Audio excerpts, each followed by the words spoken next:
Vincent Malloy is 7 years old. He's always polite and does what he's told. For a boy his age, he's considerate and nice. But he wants to be just like Vincent Price.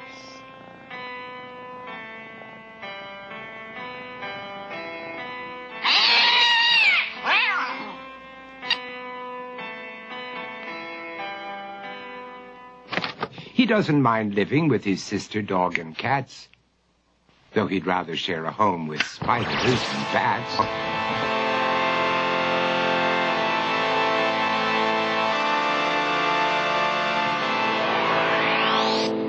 There he could reflect on the horrors he's invented and wander dark hallways alone and tormented.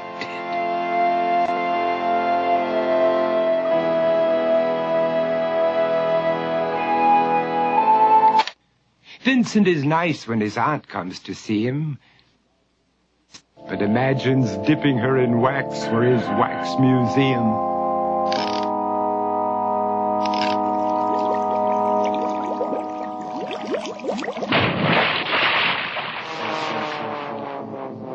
He likes to experiment on his dog, Abercrombie, in the hopes of creating a horrible zombie, so he and his horrible zombie dog could go searching for victims in the London fog.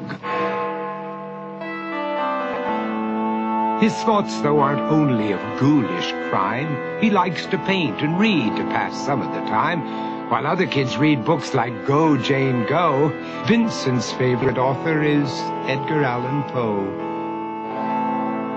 One night, while reading a gruesome tale, he read a passage that made him turn pale. Such horrible news he could not survive, for his beautiful wife had been buried alive.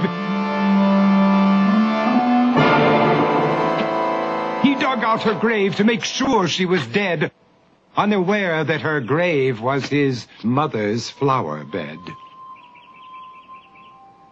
His mother sent Vincent off to his room. He knew he'd been banished to the Tower of Doom, where he was sentenced to spend the rest of his life alone with the portrait of his beautiful wife. While alone and insane, encased in his tomb, Vincent's mother burst suddenly into the room. She said, "If you want to, you can go out and play. It's sunny outside and a beautiful day."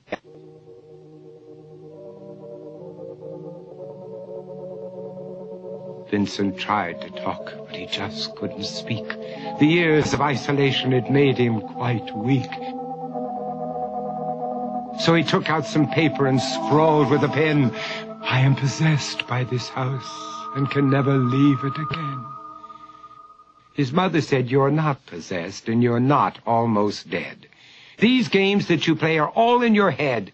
You're not Vincent Price, you're Vincent Malloy. You're not tormented or insane, you're just a young boy. You're 7 years old and you are my son. I want you to get outside and have some real fun." Her anger now spent, she walked out through the hall. And while Vincent backed slowly against the wall, the room started to sway, to shiver and creak. His horrid insanity had reached its peak. He saw Abercrombie, his zombie slave, and heard his wife call from beyond the grave. She spoke from her coffin and made ghoulish demands, while through cracking walls reached skeleton hands. Every horror in his life that had crept through his dreams swept his mad laughter to terrified screams. To escape the madness, he reached for the door, but fell limp and lifeless down on the floor. His voice was soft and very slow as he quoted The Raven from Edgar Allan Poe. "And my soul from out that shadow that lies floating on the floor shall be lifted nevermore."